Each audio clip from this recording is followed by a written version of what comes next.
Oi, tudo bem? Meu nome é Maite Laila, eu sou enfermeira obstetra, ginecologista, também sou acupunturista, pesquisadora e tô criando esses vídeos justamente para enviar para as minhas gestantes no preparo perinatal delas. Se você sentir de compartilhar esse conteúdo com mais alguém, fica à vontade, tá? Hoje eu quero falar sobre as questões da hora de ouro, né? O que pode acontecer nesse momento, cuidados com o recém-nascido. E aí, se você sentir também, né, que tem alguma gestante que precisa desse conhecimento, algum profissional que, sei lá, queira usar esse vídeo também para enviar para suas gestantes, fiquem à vontade, tá? Então, o que é a hora de ouro, né? Essa hora, ela recebe esse nome ouro, não só pela sua sacralidade, pela sua importância, mas também pelo líquido dourado, né? Que é o colostro. Por quê? Porque esse momento de ouro, ele tem um cuidado que precisa estar em nível ouro também, né? Dessa equipe, que fica em atenção redobrada sobre o bebê, sobre a mãe, mas também é um momento propício, ideal, para iniciar a amamentação, contato pele a pele, que é essencial para a amamentação acontecer, certo? Agora, ele dura aproximadamente 1 hora, pode durar mais ou menos de acordo com a necessidade da mãe, né? Ou às vezes da equipe. Mas essa é a média, né? 1 hora. E o ideal é que a mãe e o bebê permaneçam juntos, pele a pele.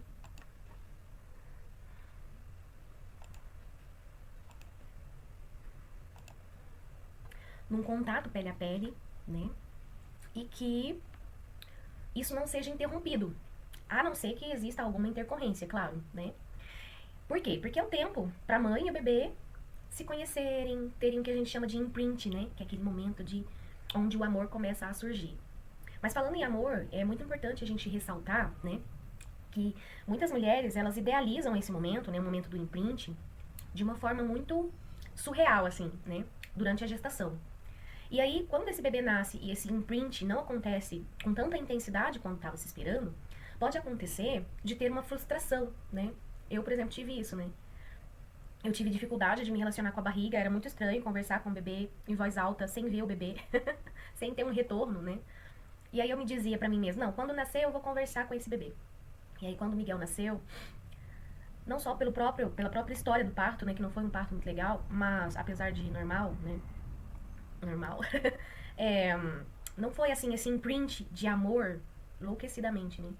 Eu olhei pra ele assim, tipo, foi, caraca, esse é meu filho, né? E eu fiquei esperando aquele amor que eu achei que viria e não veio, né? Não imediatamente, né? Então eu fui percebendo que ele foi construído ao longo do nosso relacionamento, sabe? Então, não é uma mágica para todas as mulheres, né? Existe sim uma mágica para algumas mulheres, principalmente quando o parto é tranquilo, né? Tranquilo no sentido de ter espaço, ter respeito, né? Ter o que a gente considera como humanização no Brasil, mas também no sentido de como você lidava com a sua barriga antes, né? Sempre é uma continuidade. Mas tem algumas mulheres que, tipo, se apaixonam pelos seus bebês mesmo intensamente na hora do parto. Mas eu acho importante a gente não ter essa expectativa, porque se você não se apaixonar pelo seu bebê na hora que ele nasce, isso não é um problema, né? Cada pessoa tem um jeito de se apaixonar, né? Por algo, por alguém. Então não se culpe se você não sentir aquele amor enlouquecido pelo seu bebê quando ele nascer. O amor, ele vai se desenvolver com o passar do tempo, tá? E se ele vier, ok, nasça, né? Estamos aí numa linda história de amor, independente se esse amor vem de uma vez ou se ele vai vir aos poucos, se ele vai ser construído, né? Agora, é importante eu entender também quais são as opções, né? Quais são os cenários para essa hora de ouro, tá, gente? Por quê? Porque no ambiente hospitalar vai depender muito da equipe, da forma com que essa equipe cuida, não que no domiciliar não seja, né? Mas eu percebo que a equipe que vai pro domiciliar, ela já tem um viés mais sensível nesse sentido. Tanto que geralmente a gente escolhe o parto domiciliar, assistir partos domiciliares, justamente porque a gente quer viver isso junto com a nossa gestante, né? A gente quer proporcionar essa experiência que é diferente num parto domiciliar. Agora, no hospitalar, eu tenho que entender, por exemplo, numa cesárea, como é essa hora de ouro, né? Eu posso solicitar algumas coisas para a hora de ouro? Você pode, você deve. O plano de parto, ele precisa ser feito, independente se for uma cesárea, se for um parto normal, se for um parto mais natural possível, independente de qual é o ambiente, ele precisa ser feito, né? Porque é o jeito que você tem de dizer o que você quer para cada fase do parto, né? Etc. Porém, eu percebo que no hospital ele acaba sendo um pouco mais dificultado pela própria estrutura hospitalar, que é mais fria, né? Em todos os sentidos, não só fria no sentido emocional da palavra, né? É uma maca, uma cama, no máximo uma bola, uma banheira, né? Na nossa casa, é as nossas coisas, né? Então é bem diferente o ambiente, né? Então não só pelo próprio ambiente, mas também pela própria rotina institucional, que pode exigir aí algumas certas atividades, digamos assim, né? Como, por exemplo, nem toda enfermeira vai entrar no quarto e sem ligar a luz. Na maioria das vezes elas entram, sei lá, a cada 10 minutos e liga a luz, a cada 10 minutos você tentando dormir, seu bebê tentando dormir. Então, né, é um ambiente mais desafiador, digamos assim, tá? Agora, no ambiente domiciliar, né, é mais fácil a gente proporcionar mais intimidade pelo próprio ambiente, mais silêncio, mais acolhimento, né? Não que não seja possível colocar silêncio e acolhimento no hospital, mas no hospital, como não é só uma equipe, né, são várias pessoas entrando o tempo todo, precisa ter um alinhamento muito grande da equipe, coisa que é um pouco mais difícil, entende? E aí, né, no hospital a gente tem várias questões que eu acho que eu não preciso nem citar, né, gente? O protagonismo da mãe é mais limitado, né? A equipe profissional, ela precisa realmente estar num padrão bem alinhado, senão não funciona. E aí, às vezes eu percebo que eles tiram mais cedo para fazer exames, para fazer pesagem. Tem uma rotina de aspiração, né? Mesmo isso já ficando um pouco defasado em relação a artigos, né? Mas, por exemplo, como a Associação Pediátrica, né? Ela recomenda aspirar no Brasil ainda, por mais que fora do Brasil já tenha ficado defasado, ela ainda não foi atualizada. Então, alguns, né, profissionais que não têm, por exemplo, treinamento internacional, podem correr o risco de ainda fazerem esse tipo de coisa, né? Muitos artigos mesmo defendendo a questão de aspiração e a relação de taxistolia com o bebê, né? Taquicardia neonatal, né? Então, excesso de batimento cardíaco por causa de aspiração. E aonde é que eu realmente preciso aspirar, né, gente? Então, quando a gente fala de hora de ouro, né, como a hora de ouro acontece em casa, eu não vou falar de como ela acontece muito no ambiente hospitalar, porque eu acho que no ambiente hospitalar vai depender muito da sua realidade enquanto gestante, né? Mas como esse vídeo ele é para as minhas gestantes e eu gosto muito também de trazer, mesmo que outras gestantes assistam esse vídeo, né, mesmo que muitos profissionais assistam esse vídeo, de trazer essas possibilidades, entende? Olha, eu entendo que em casa existe uma propensão maior, né, uma tendência mais facilitada para isso, mas será que eu não consigo, enquanto equipe que está assistindo essa gestante, possibilitar isso também para ela, né? Então, por exemplo, a hora de ouro, né? Quando eu acompanho o ambiente hospitalar, por exemplo, eu já chego com aquela maciota, né? É maciota de doula. Por quê? Mesmo como enfermeira obstetra, eu aprendi no meu período de atuação como doula a me relacionar com a equipe técnica, né? E não é brigando, muito pelo contrário, é trazendo ela para perto, né? Para que eles entendam que você, como profissional, independente de que profissional você tá ali para auxiliá-los, sabe? Então, quando você consegue mostrar isso para eles, que você tá junto com a equipe, flui muito melhor, né? Então, a gente não precisa brigar para nada, gente. Tudo com jeitinho a gente consegue, né? Então, a minha presença, eu percebo que faz muita diferença. Por quê? Porque eu vou conversando pontualmente com cada um da equipe que vai entrando na sala, até eles entenderem quem sou eu, quem é essa gestante, o que nós queremos e o que eles podem fazer para tornar essa experiência mais positiva. Que profissional não quer fornecer uma experiência positiva para o seu paciente? Mesmo que ele esteja corrido, cansado, com 300 outras gestantes para cuidar, eu te garanto que se você cuidar desse momento com paciência e com amorosidade, você vai ter um acolhimento maior no seu parto, né? Então, é assim que eu faço quando eu chego no ambiente hospitalar, tentando trazer o máximo dessa experiência. Por exemplo, né? Assim que o bebê nasce, a hora de ouro começa, certo? Então, a enfermeira obstetra, a parteira, no ambiente domiciliar, ela vai trazer o bebê, né? Vai recepcionar o bebê.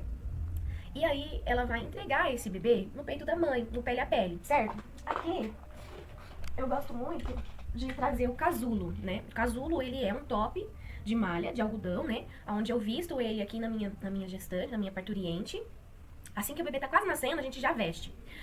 Quando é que eu não visto esse top? Quando ela tá dentro da água. Dentro da água é bobeira, né, gente? É só pra molhar o tecido, não sei se facilita tanto assim. Fora da água, tá? Então, fora da água, e vocês vão ver que dentro da água existem regras diferentes, sabe? Assim, não que seja um problema, né? Tudo bem que eu percebo que algumas equipes, principalmente hospitalares, veem um problema no parto na água. Tanto que muitas delas deixam você na água até o final. Tá pra nascer, todo mundo te tira de lá, sabe? Então, são benefícios de se ter parto domiciliar, né? Claro que com a equipe treinada também, porque eu já acompanhei parto domiciliar com uma equipe que também não deixava a gestante parir dentro da água. Elas não contavam, assim, mas eu percebia que elas não deixavam por N motivos, tá?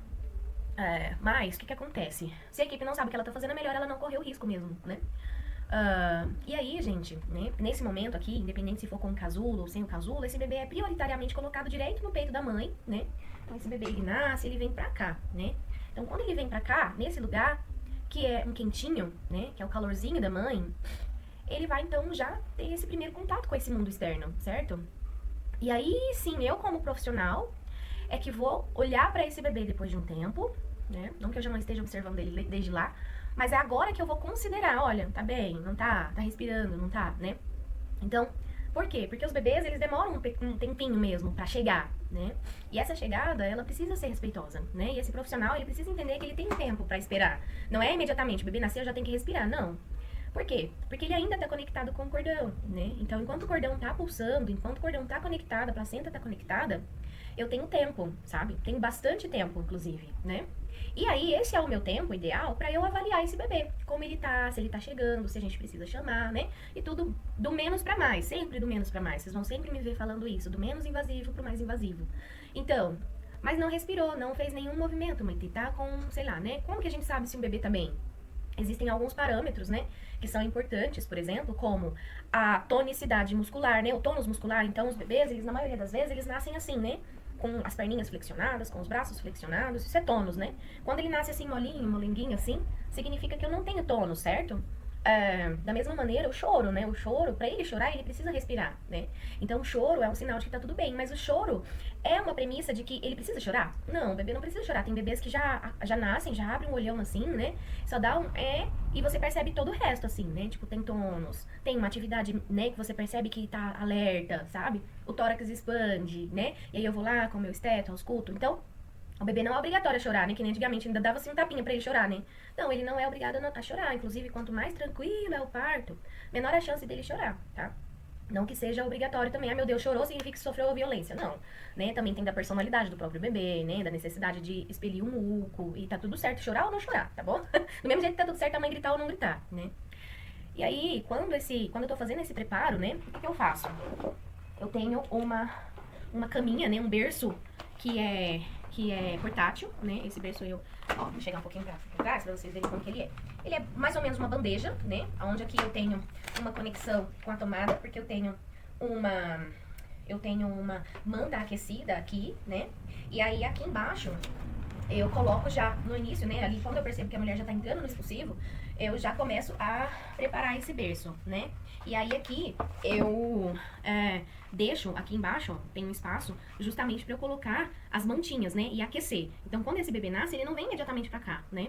Esse lugar aqui, ele é um lugar, se eu precisar reanimar esse bebê e não estiver conseguindo reanimar no colo da mãe, porque eu tenho, né? Eu tenho como prioridade fazer tudo no colo da mãe, certo? A não ser que não tenha sido combinado entre nós antes. Olha, tem mãe que fala, olha, mãe, se precisar reanimar, eu não quero que reanime em cima de mim, me dá muita agonia. Eu quero que você pegue o bebê, coloque do meu lado, né? Então, ou vai ser em cima da mãe, no colo dela, aproveitando o calor dela, ou então eu vou colocar esse ninhozinho aqui do ladinho dela, né? Então, ou é em cima dela, ou é do lado dela. E aí, eu tenho, então, as minhas mantinhas aquecidas, certo? Depois que eu, né? Então, depois que esse bebê nasceu, eu pego lá a minha mantinha aquecida, vou aquecer o bebê, vou colocar a toquinha, né? E esse bebê vai ficar ali curtindo a mamãe dele, né? A luz suave, ambiente calmo, silêncio respeitado como parte desse momento, né? O cordão umbilical, inclusive, né? Deixa eu só pegar ali,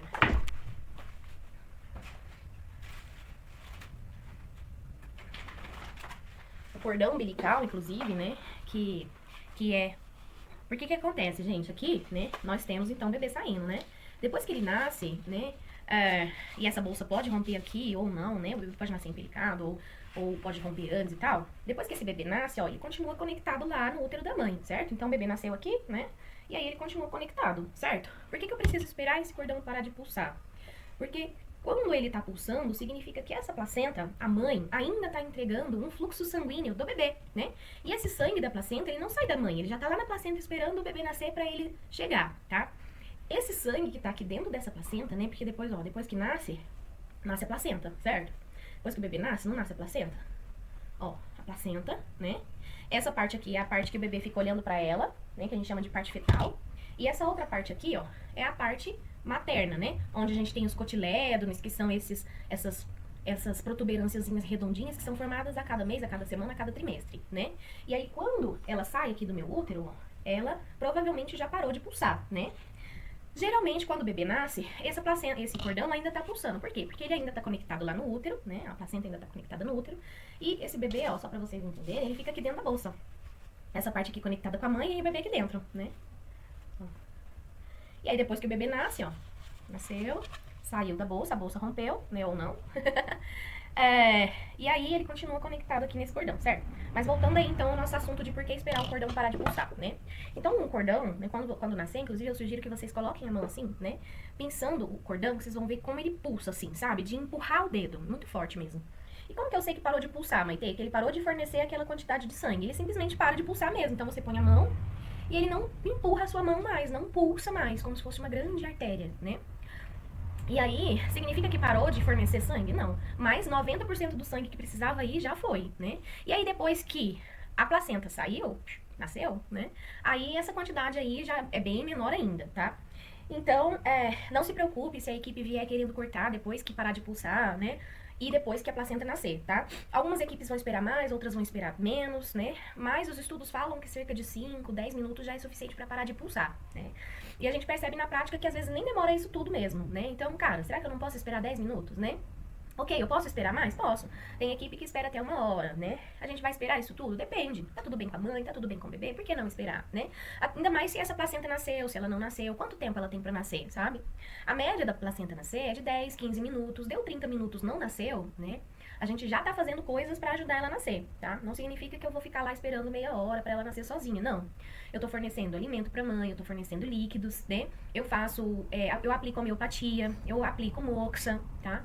Que são medidas, né, acupuntura, medidas para ajudar a mãe a se restabelecer. Tudo sem quebrar esse momento, esse vínculo, né? Eu não quero a atenção dessa mãe para mim, eu quero que ela fique conectada com o seu bebê. Aí depois de 30 minutos eu percebi que mesmo assim, né, ela não respondeu, a placenta não nasceu, aí sim a gente vai utilizar pontos de acupuntura específico, né, métodos um pouquinho mais voltados a convidar essa placenta a nascer. Vamos respirar, vamos conectar, vamos comandar o corpo, né? E aí a gente pode esperar ainda mais um tempo, né? Alguns estudos defendem a espera de até 1 hora, né? E aí eu vou considerar as minhas opções. E aí, depois desse tempo, eu vou considerar essa avaliação, né? Como que é? Eu tenho sangramento, não tenho sangramento, tenho dor, não tenho dor, a mãe tá bem, o bebê tá bem. Então, todo mundo bem, a placenta só faltou a placenta nascer, eu só preciso avaliar. Gente, muito raro, muito raro, às vezes que a placenta fica retida, né? Mas quando ela fica retida, ela sempre tem um motivo, quer seja na prevenção materna ou na prevenção fetal, quando tudo tá bem, né? A não ser que ela já tava retida antes, ou ninguém identificou, ou se identificou, já sabia, enfim, né? Então, são muitos detalhezinhos pra falar sobre a placenta retida ou não, e eu não vou entrar nesses detalhes aqui com vocês. Só saibam que a gente tem aí alguns prazos, mas esses prazos eles são bem maiores no ambiente domiciliar, né? Essa é a finalidade de um parto domiciliar, na minha opinião, né? Eu ter mais tempo, eu ter mais autonomia quanto profissional, né? Essa mãe também tem mais autonomia, a pressão é menor, né? E tudo mais, tá? Então, quem é que corta o cordão? Pai corta o cordão, na maioria das vezes, né? Então,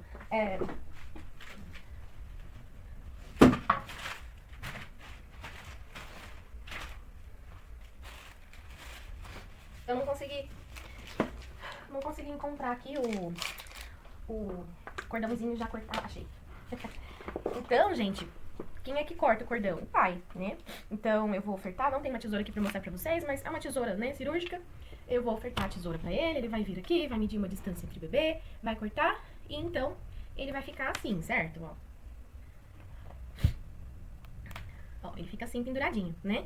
E aí eu vou ofertar pra ele o clamp, né? Eu explico pra ele como funciona e tudo mais, né? O clamp é essa presilhazinha, né, que vai aqui no cordão do bebê, tá? Então, ele mesmo pode clampear, né? Tem pai que fica com dó, que fica com medo, né? E aí a gente vai fazer esse clampeamento. Fez o crack, clampeou. É isso. E aí eu vou ensinar esses pais a cuidarem desse coto, né? Como que faz o cuidado e tudo mais, lá depois que a nossa hora de ouro passar, tá? Eu não faço nada disso durante a hora de ouro. Então, quando é que eu vou cortar? Quando é que eu vou clampear? Depende, né? Tem pai que fica, vamos cortar, né? Mas, geralmente, eu faço isso depois que a hora de ouro acaba, tá? Durante a nossa hora de ouro, vamos curtir, né? E pra curtir, eu não preciso ter o meu cordão cortado nem clampeado, a não ser que existe uma necessidade, né, gente? E aí, o bebê, por instinto, ele pode iniciar a sua mamada. Tem bebês que já nascem assim, procurando, né? E tem bebês que demoram um pouquinho mais de tempo, né?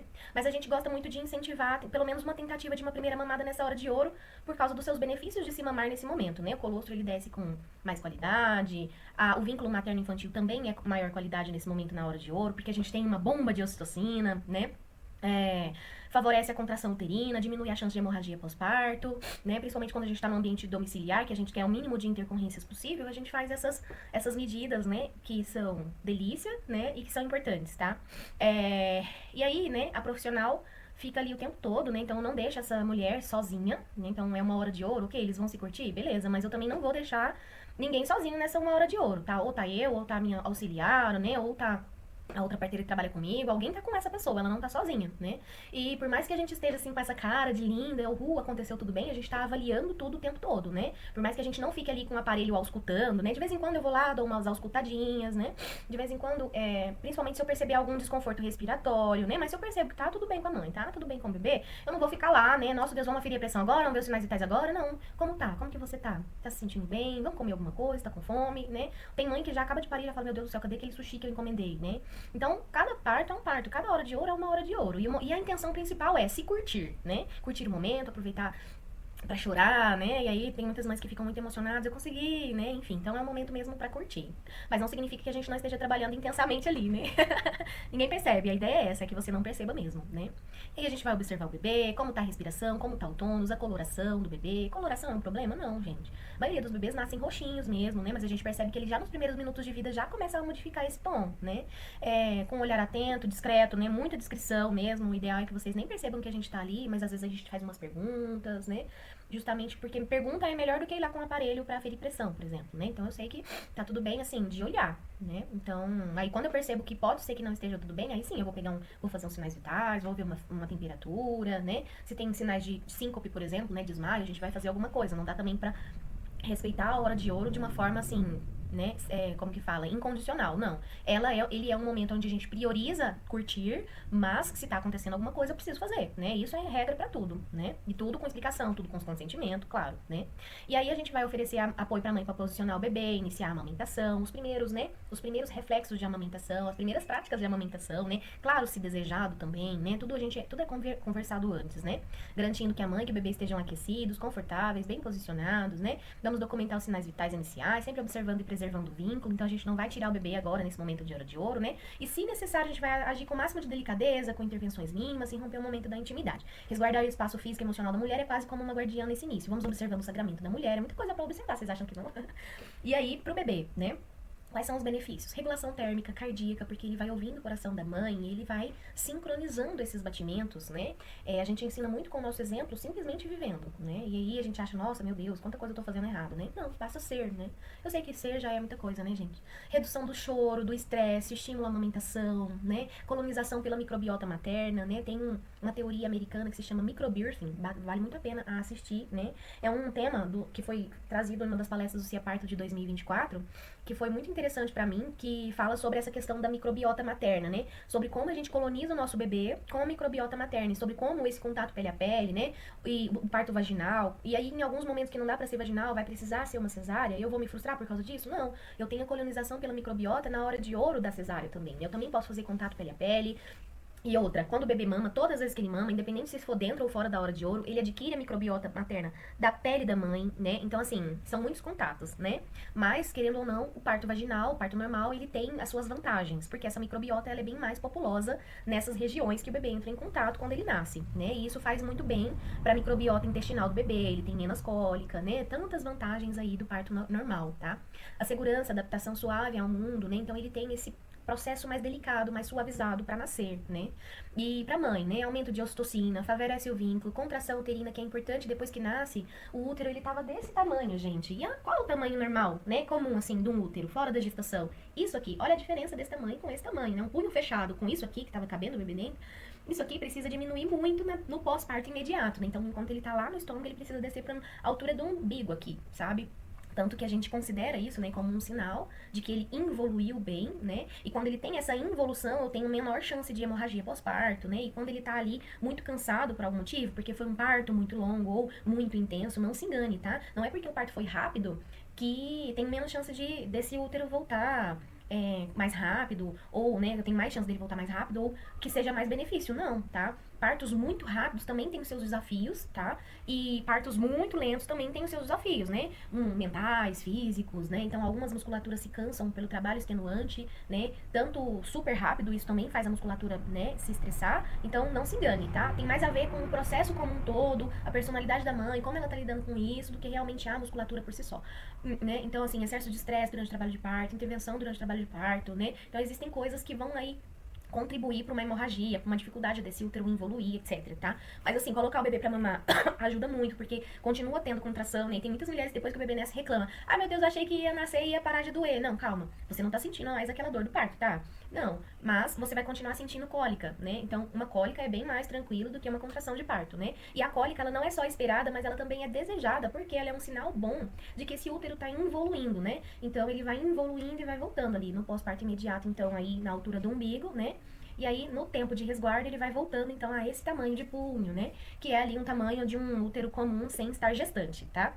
Agora, enquanto nós temos um sangramento, a gente percebe que ele tem um volume um pouquinho aumentado. Em alguns dias a gente precisa perceber esse aumento de evolução, né? E aí tem o sangramento que é esperado, tem o sangramento que não é esperado. Eu vou ensinar tudo isso pra você ali naquele momento, né? Então, assim, no pós-parto, passou uma hora de ouro, aí a gente vai entrar nesse processo. Olha, mãe, né? Como é que a gente vai identificar como que tá esse sangramento, se não tá, né? Por exemplo, né? Eu não recomendo, por exemplo, que a mulher utilize um absorvente noturno, por exemplo. É pouco, sabe? Pra um pós-parto imediato. Então, a gente recomenda que seja aquelas calcinhas tipo fralda geriátrica, né? A gente chama de calcinha pós-parto, sabe? Inclusive a Plenitude, né? É uma marca muito famosa. E a gente indica ela porque ela tem um elastiquinho, então ela parece que sustenta bem a barriga. Porque depois que o bebê nasce, a gente tem uma sensação de que tudo ficou vazio, né? E realmente tá muito vazio mesmo, molenga, né? Então tem muita mulher que tem muita agonia disso, né? Isso se a gente não fizer um taping pós-parto, que é uma opção também, né? Pra firmar e tudo mais. E o taping pós-parto, ele precisa ser feito nesse prazo de 24 horas, tá? Então, o ideal mesmo é que façamos ali praticamente num momento, assim, após o nascimento mesmo, independente se for cesárea ou se for parto normal, taping, tá? Mas, não vou entrar também na questão do taping, né? Se você quiser saber mais sobre o taping, você me pergunta no particular, que eu te respondo com mais detalhes. Mas então essa calcinha, né, ela tem esses elásticos, então ela dá essa sensação de segurança, né? Tem pessoas que falam: "Não, melhor é não comprimir a região", né? Mas aí entra, que compressão é essa, né? Realmente, uma cinta, por exemplo, é diferente do taping, né? Que é uma compressão controlada, entende? Então, uma compressão adequada e controlada nesse lugar é uma coisa, uma cinta é outra coisa, tá, gente? Eu preciso deixar esse tecido respirar e se recuperar, tá? E aí, falando, né, facilita a saída da placenta. Então, às vezes, a placenta tá ali 30 minutos, 40 minutos, né? E a gente tem lá aquele tempo de 1 hora, né? Tem equipe que começa a pensar na placenta só 1 hora depois, tá? Eu não gosto de fazer isso, por quê? Porque 1 hora, pra mim, já tá começando a entrar num período crítico. Eu não espero eu tenho medidas muito preventivas, né? Então, eu prefiro fazer coisas bem suaves, quase imperceptíveis pra mãe e pra esse bebê, pra restabelecer a energia, o que tá faltando, porque como eu tenho também essa questão da visão da medicina chinesa, eu sei que, por exemplo, algumas questões como frio, né? Então não deixo ela fria, eu deixo ela quentinha, né? Alimentar ela nesse período de hora de ouro é importante, hidratar ela nesse período é importante. Tudo isso facilita para a saída da placenta, tá? E o próprio vínculo dela com o bebê faz essa produção de ocitocina, ela cheirar bem esse bebê, né? Colocar para amamentar se ela quiser, tudo isso facilita muito para a saída da placenta, entende? Então não é só deixar ela parir e ficar ali esperando, né? Ok, eu vou fazer o mínimo de intervenções possível, perceba que eu crio um ambiente acolhedor e com medidas bem delicadas, mas eu não fico sem fazer nada. Fazer nada e fazer o que precisa de maneira delicada são coisas diferentes, né? Conheço também equipes que fazem outros jeitos de trabalhar. Cada uma tem o seu jeito de trabalhar. Tem equipe que não põe nem a mão na mulher na hora de ouro, né? Ok. Mas, por exemplo, eu acho importante aquecer, né? Tanto que eu tenho um aquecedor, eu carrego o aquecedor, sabe? Então é importante aquecer, é importante manter hidratação, alimentação. A não ser que a mulher não queira, né, gente? Tudo é desenhado dentro do que se quer, né? Então, olha, e outra também, tá tudo acontecendo bem, ok, deu 10 minutos pra placenta nascer, eu também vou ficar lá em cima da pessoa, não vou, né? Tudo é dentro da necessidade do desejo do nosso combinado, né? Então, o que nós vamos combinar, entende? Enfim, né? Então a hora de ouro em casa não é apenas um protocolo, é um ritual de amor, respeitando a sensibilidade, né? Com muita sensibilidade. É a mãe sendo protagonista, o bebê sendo recebido com ternura, a parteira, né? Que é a enfermeira também e tal, sendo apoio, sendo esse apoio, sem pressa, sem interrupções desnecessárias, né? E aí, né, a gente tem esse objetivo de empoderar, trazer o bem-estar emocional, né? O início mais fluido para a amamentação, em momento oportuno. E muitos benefícios, né, gente? Muitos benefícios para a mãe, muitos benefícios para o bebê, né? E aí pode acontecer, o que pode acontecer na hora de ouro? Tudo pode acontecer na hora de ouro. Pode acontecer tudo lindo, né? Maravilhosamente bem, a gente não precisar de nenhuma intervenção, como eu tava falando pra vocês, mas pode acontecer coisas, né? Então, por exemplo, quando esse bebê nasce, ele não tem esse período de adaptação, mas eu percebo que uma coisa é adaptar, outra coisa é ter uma dificuldade pra se adaptar, entende? Então tem que ter um olhar muito atento pra identificar se esse bebê realmente tá com dificuldade ou não, né? Então, se ele tá, né, com necessidade de auxílio, eu preciso auxiliá-lo, certo? É maldade deixar ele, né, tentando sem conseguir. Claro que eu preciso deixar ele tentar antes de ir lá, tá? Também não vou correr logo, né? Mas, tem algumas coisas, assim, que é muito difícil de explicar, né? O que, que a gente realmente observa. Mas se a gente perceber que esse bebê não tá respirando bem, né? E não tá respirando bem, gente, também não é assim, tá roxinho, já engasgando com gasp, não, tá? A gente já, tipo assim, desconfortos suaves, a gente não precisa necessariamente esperar, tá? Se tá dentro da hora de ouro e são sinais pequenos, eu geralmente converso com a mãe, olha, ele tá, né, por exemplo, batendo a asa do nariz, né? Ou sinais, assim, que são sinais tranquilos, mas que precisa ser feita alguma coisa em algum momento, tá? Também não vou deixar sem fazer nada, né? Então, pequenos desconfortos eu posso considerar se eu vou fazer naquele momento, se eu vou esperar e tudo mais, né? Mas aqui, quando eu falo de reanimação neonatal, eu já não tô falando mais de um desconforto simples, tá? Tô falando de um desconforto mesmo, grandinho, né? Cerca de 90% dos bebês iniciam a respiração espontaneamente após nascer. Isso se aplica aos prematuros? Não. Prematuridade é uma outra taxa, tá? A gente tá falando de 90% dos bebês a termo, né? Então, após 37 semanas, né? Até porque a gente também fala muito de parto domiciliar, certo? Então, né, um parto domiciliar, por exemplo, ele não deve acontecer antes das 37 semanas, tá? Pelo menos não com planejamento, né?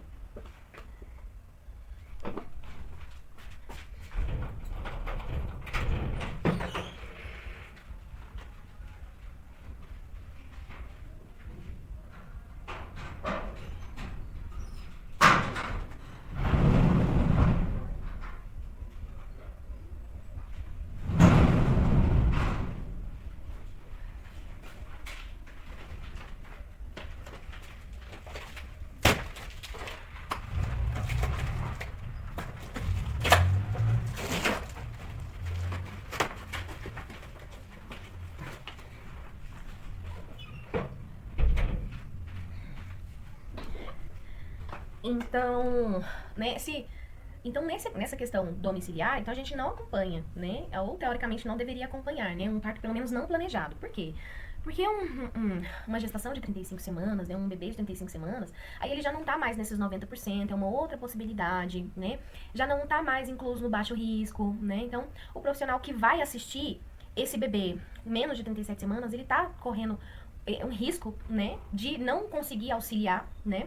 E aí, qual é a sua realidade? Quão longe você tá do hospital, né?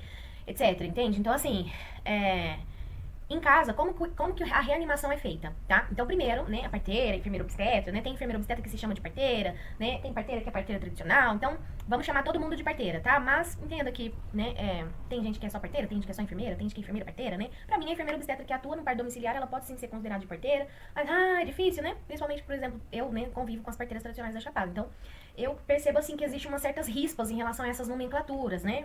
Enfim, então é difícil de falar sobre isso.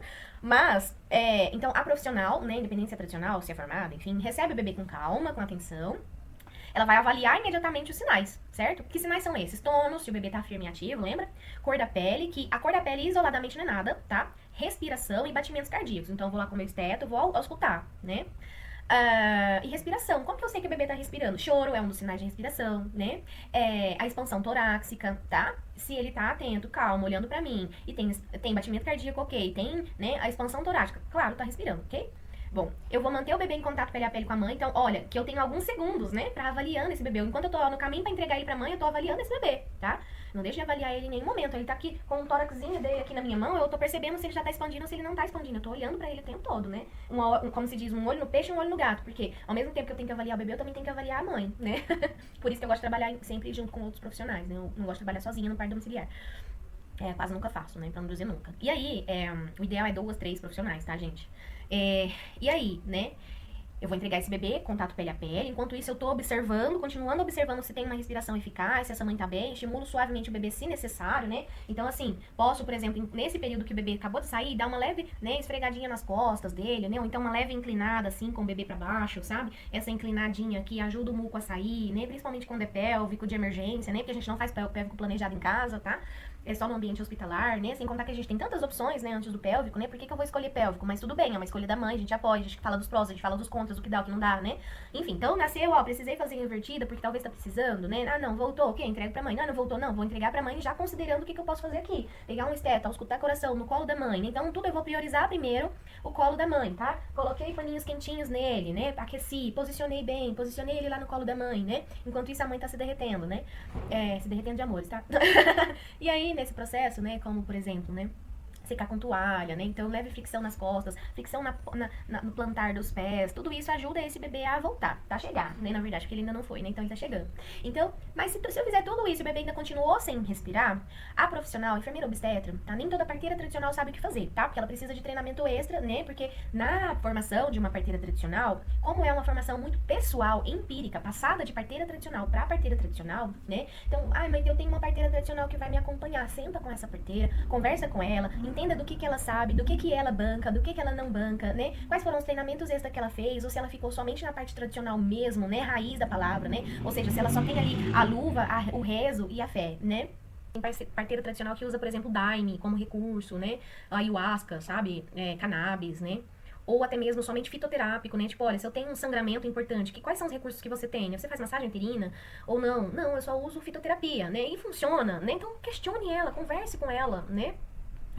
Acho que não é possível que ela vai ficar chateada porque você tá tentando entender aonde você vai entrar com ela nessa história, né? Porque querendo ou não, parto domiciliar, gente, né? Tem a parte profissional, esse profissional ele tá bancando isso, tem uma responsabilidade técnica? Tem, mas a responsabilidade também é sua enquanto gestante, enquanto parturiente, né? Então, você tem que também estar pronta para arcar com isso junto com essa parteira, entende? Então, não, eu não entendo de reanimação neonatal, nunca fiz um curso, não sei o que é isso. Tá, ok, se o meu bebê tiver entre os 10% que precisam de ajuda, eu sei o que fazer nesse momento, eu vou ajudar, ou eu vou procurar um outro profissional, ou eu vou bancar a parir junto com essa parteira que não sabe o que fazer, entendeu? Então são perguntas que são muito importantes. Algumas pessoas falam pra mim, nossa, mas isso é tão tendencioso. Não, não é tendencioso. Eu, enquanto parturiente, eu preciso ter clareza do que cada profissional sabe. Inclusive, tem enfermeiros obstetras que não sabem fazer reanimação neonatal. Não se engane, informação não é tudo, tá, gente?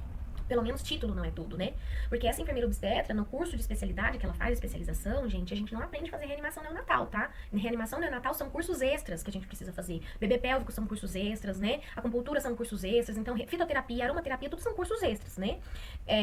Então, é importante a gente entender tudo isso pra eu entender qual é o profissional que vai estar comigo ali, né? Qual a experiência que você tem, quantos partos você já acompanhou. Eu sei que às vezes é chato ficar perguntando essas coisas, mas entenda se isso é importante pra você ou não. Não, Maite, não, ela pode ser o primeiro parto da vida dela. Eu confio nessa pessoa, entrego a minha vida na mão dela, a vida do meu bebê na mão dessa pessoa, ok? Né? É isso. Acho que é importante a gente ter clareza pra gente decidir, não é isso? Por isso que esses vídeos estão acontecendo, pra que você tenha clareza pra gente decidir juntas, né? E essa questão, né? Então, nasceu, percebi que fiz manobra simples, não funcionou, eu vou aumentando a intensidade das minhas manobras, tá? Então, fiz manobra simples, não deu, mãe, vamos chamar, né? Oi, né? Por exemplo, tá nascendo a Marina, vamos nascer, meu amor, né? Vamos chamar a Marina. E aí, não nasceu, né? Não chegou, né? Ou tá com dificuldade de respirar, tá, né? Tipo, às vezes ela nasce bem, mas ela vai tendo uma queda. A gente percebe que vai ficando molinha, né? Alguma coisa, o que tá acontecendo? Então, eu preciso avaliar muito bem, né? E vou aumentando progressivamente os meus estímulos. Vou secar ela melhor, né? Vou colocar ela dentro do casulinho com a mãe dela, quentinha, né? Resolveu, massa, não preciso fazer mais nada. Não resolveu, eu preciso pensar na próxima etapa. Progressivamente falando, né? Preciso fazer a ventilação positiva. Primeiro, eu vou dar prioridade por fazer no colo da mãe, tá? Então, o bebê tá ali no colo da mãe, né? Eu vou só virar ele com a barriguinha pra cima, continuar aquecendo, né? Então, eu continuo aquecendo ele aqui com os paninhos quentes, tá? E aí, enquanto isso, eu tô também de olho na mãe, né?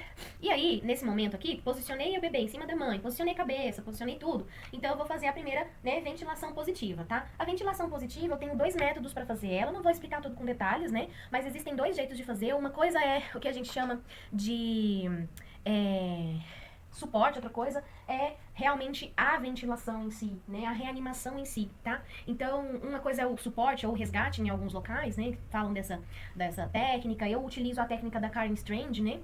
E aí, outros utilizam o método da própria Associação Pediátrica de Cardiologia Pediátrica, né? Então, existem métodos diferentes, tá? E aí, gente, essa questão, né, da ventilação e tudo mais, eu percebi que eu preciso continuar ventilando. Às vezes, eu só faço a ventilação ali de resgate e já é suficiente, né? Era um muco que tava precisando sair, por exemplo, né? Que mesmo com a invertida não foi suficiente. E aí, às vezes, nessas 5 ventilações, né, que são 5, e aí é suficiente, pronto, saiu o muco, o bebê ficou bem, os batimentos cardíacos voltaram a normalizar, a cor da pele voltou a melhorar, o tônus voltou a melhorar, ok, não precisei tirar esse bebê de lá da mãe dele, né?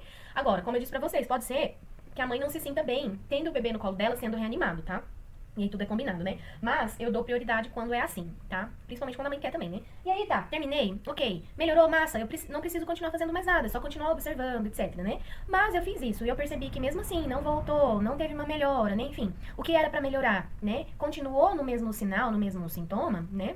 eu preciso continuar evoluindo o meu cuidado, certo? E aí sim eu começo realmente a fazer as ventilações positivas. Aí nesse caso aqui, onde eu já fiz no colo da mãe, não resolveu tudo mais, eu vou considerar se tá no momento de transferi-lo pro lado, né, na minha caminha, no meu bercinho portátil aquecido, certo? Então eu vou ali no meu bercinho, né? Por que eu gosto de usar o berço? Porque aqui no berço, ó, eu tenho um lugar, né, que é esse rolinho aqui. Então, o que esse rolinho faz? Deixa eu ver se eu consigo colocar aqui. Aí, o que esse rolinho faz? Esse rolinho, ele vai ajudar no posicionamento da cabeça, né? Que às vezes eu não consigo fazer no colo da mãe também, sabe? Então aqui, ó, essa cabeça, ela precisa ficar, né, bem posicionada aqui, né? Estendida, não hiper estendida, né? Então, sem o rolinho, ó, perceba que essa cabeça, ela fica mais assim, que ela precisa ficar mais assim. Pra eu não ficar fazendo isso com a minha mão, eu tenho rolinho, né? Então,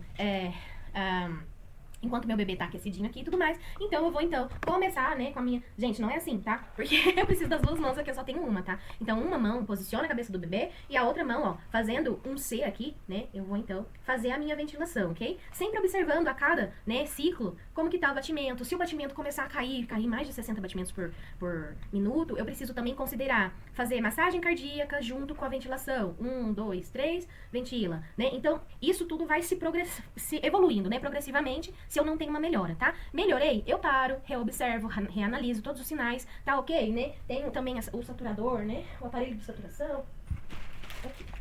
Tem um aparelho de saturação, vou colocar no pezinho, né? Posso esperar a hora de ouro pra acabar se tiver tudo bem. Se não tiver tudo bem, ou se eu tiver alguma suspeita, eu também posso colocar no pezinho ou na mão, né? Mas aí, gente, essa questão da saturação é um dado a mais, né?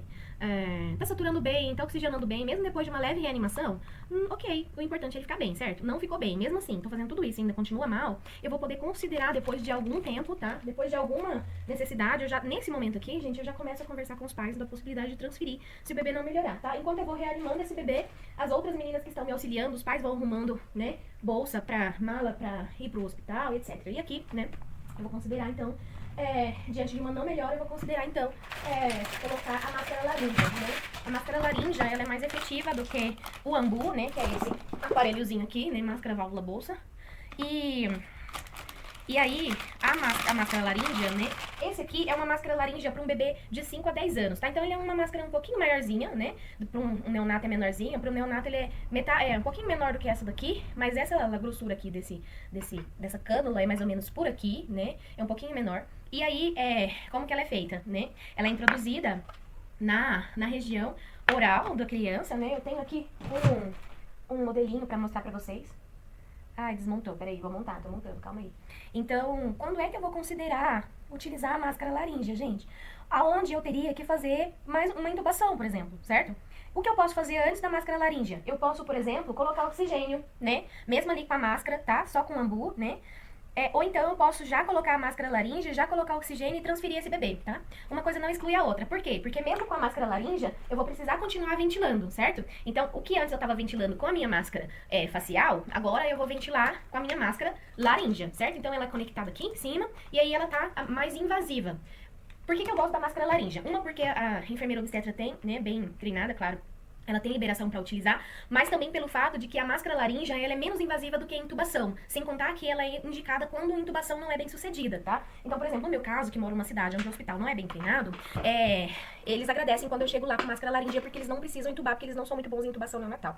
Então, como que é realizada a máscara laríngea, né? Então, a gente posiciona o bebê, lembra que eu falei pra vocês que posiciona o bebê? Então, aqui, ó, na região oral, né, na região oral, eu vou introduzir isso aqui. Gente, não tem como eu mostrar pra vocês aqui com as duas mãos, mas é mais ou menos o seguinte, né? Então eu vou introduzir usando esses meus 2 dedos mesmo, né, até o céu da boca e depois eu vou empurrando, posicionando até chegar aqui, ó, nessa região aqui. Perceba que aqui, ó, a máscara laríngea, ela fica posicionada nesse lugar aqui, né?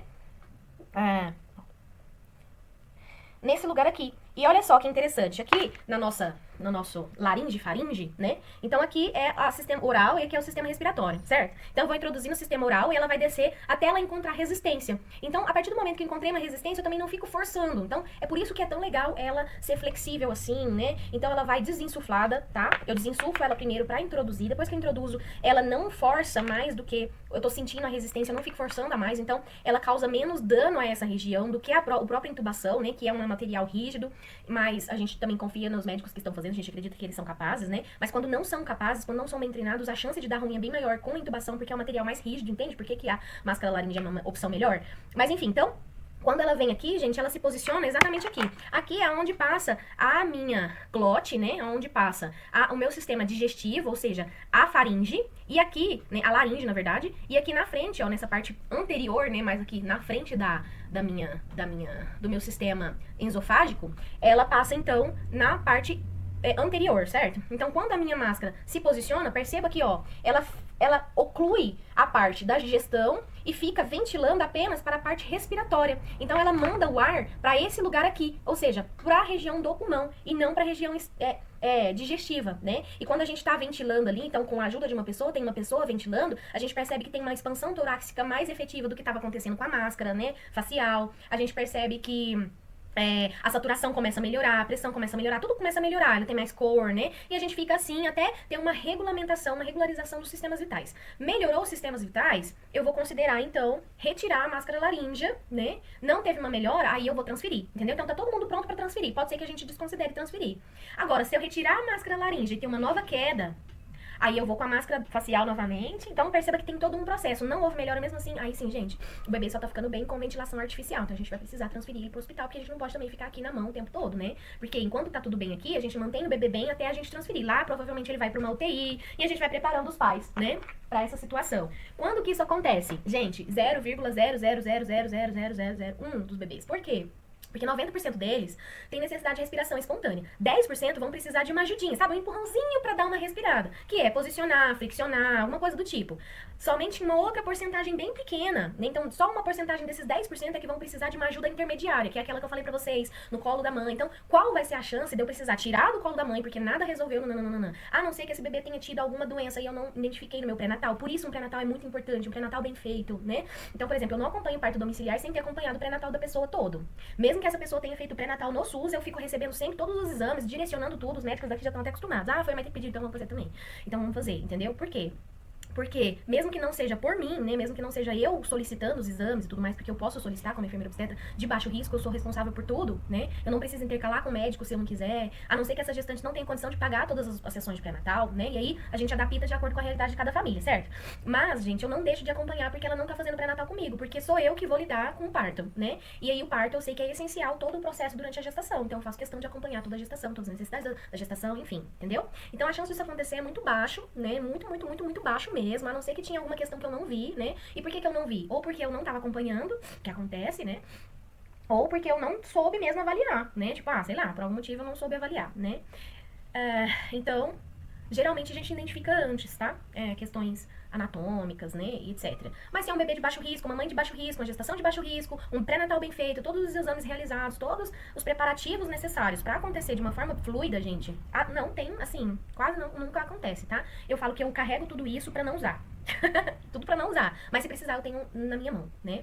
Então, caso a reanimação não seja suficiente, a equipe já tem um plano de transferência emergencial pro hospital e já tá todo mundo combinado antes, né? Então, você, gestante que vai parir comigo, qual é o plano A? Qual é o plano B? E se o plano A nem o B der certo, qual é o plano C? A gente precisa ter bem desenhado, né? Então, desenhe. O seu plano A é parir em casa, como 90% das minhas gestantes, né? Não, o meu plano B se não der bom, se acontecer alguma coisa durante o parto ou durante o pós-parto, a gente vai pro SUS, ou não, a gente vai pro hospital particular tal, né? A gente vai pegar a ambulância, não vai? Então, pense em todas essas possibilidades. Surgiu dúvidas, me pergunta, tá? Que a gente vai desenhar isso juntos, a gente precisa desenhar isso, tá? Então, a gente precisa terminar esse vídeo com esse plano A, plano B e plano C desenhados. Por que o plano C? Porque se o plano B não der certo, por algum motivo, a gente tem que ter um plano C, tá? É importante a gente ter 3 planos, pelo menos, né? Então, a questão do porquê esperar o cordão umbilical parar de pulsar, né? Lembra que eu falei pra vocês, assim, do fato do cordão? Lembra que eu falei pra vocês, assim, sobre o fato do cordão enviar o sangue que tá na placenta, né, que é do bebê pro próprio bebê e tudo mais?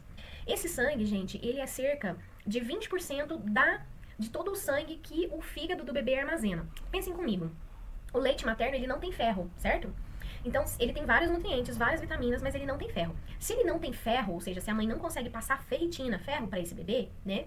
Como é que esse bebê vai ficar sem anemia até os 6 meses de idade, já que ele vai ter, dentro da teoria ideal, uma amamentação exclusiva até os 6 meses de idade, né? É assim que a natureza desenhou. Esse bebê vai mamar exclusivamente até 6 meses, né? Então, aonde é que esse bebê vai tirar ferro para ele ficar bem? Ele tira do armazenamento que ele faz no fígado. E esse sangue que sai dessa placenta nesse momento que nasce e sobe, e ele se armazena no fígado do bebê. Então, quando eu tenho esse sangue armazenado, que é 20% do sangue armazenado, então 80% já tá lá quando ele nasce, certo? 20% migra da placenta e vai pro bebê. Ou seja, para eu ficar com 100% de estoque de ferro, eu tenho que deixar esse cordão parar de pulsar. Entende? Uma das importâncias da gente esperar ele parar de pulsar, tem a questão do vínculo, tem a questão do respeito, tem, mas também tem explicações fisiológicas essenciais, né? Não só para ajudar esse bebê a se recuperar também, porque eu tenho que dar um tempo para ele chegar, né? Então a pulsação desse cordão é como um celular que ainda tá conectado na tomada, ele ainda tá carregando, né? Então ele só vai descarregar quando eu tirar ele da tomada, ou seja, quando eu cortar o fio, né? Quando eu cortar o cordão. Então, pra que eu vou cortar o cordão antes se esse bebê precisa desse tempo, né? Então, por exemplo, no caso de uma reanimação neonatal, eu corto ou eu não corto? Pela lógica, eu não corto. Por que eu não corto? Porque esse celular, ele precisa carregar enquanto ele tá se adaptando, né? Então, pela lógica, faz mais sentido pra mim continuar conectado do que desconectado. Vai ter alguns momentos que eu vou precisar desconectar? Provavelmente no ambiente hospitalar. Por quê? Porque o berço é longe da mãe, né? E eu preciso posicionar ele no berço, não conseguir fazer no colo dela, né? Ou às vezes alguns profissionais nem tentam, né? Então, assim, nesses casos, sim. Mas no meu caso, que é, né, a maior chance é de ser domiciliar, com a caminha do lado, o berço aquecido do lado, né? Então, tudo isso fica facilitado pra mim. Foi por isso que eu desenvolvi esse berço, entende? Então, justamente pra eu não precisar desconectar, eu posso considerar uma ordenha de cordão, né? Que é um outro assunto também que no Brasil não se aplica muito, mas fora do Brasil já é algo considerado, inclusive, pela Associação de Cardiologia Pediátrica, que tá em processo de atualização pro Brasil, mas ainda não chegou. Então, eu sei disso por causa do Cia Parto também, que eu participei, teve uma palestra sobre isso, enfim. Então, N situações, né? Onde a gente vivencia possibilidades diferentes. Então, assim, né? Eu tenho que adaptar de acordo com a realidade. Ah, Maitê, mas eu vou para um ambiente hospitalar com você. E agora? Então, no caso do ambiente hospitalar, a gente precisa primeiro entender que ambiente hospitalar é esse, que hospital é esse e qual é a minha interação com esse hospital, entendeu? Então, por exemplo, se a gente for para Maternidade Brasília, por exemplo, né?